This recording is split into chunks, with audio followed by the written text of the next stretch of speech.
The last feature I want to touch upon is reporting and dashboards. We talked a lot about adding new information and data that's relevant to case and program managers.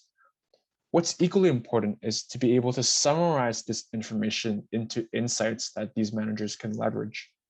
Within Salesforce, we've built up several dashboards that can help these managers gain those insights. For example, there's one here that's called Case Management Dashboards, which had several dashboards that fits different needs. If we want to look at it at a more granular level, we can look at individual contributors and look at several different metrics. For example, different cases assigned by type and grouped by the different case owners. For example, Brenda, Linda, and Stephen. We'll see these different cases within each bucket. If we want to look at it at a more high-level perspective, for example, from a manager's point of view, there is a manager dashboard.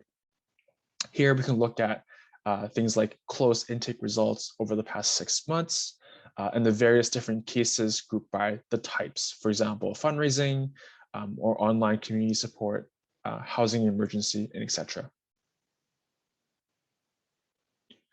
Now we've covered a lot of territory today. We started with Joe Williams. We checked in on her incident and got that addressed by adding a new case plan. We also worked with several clients through the intake process and program engagement.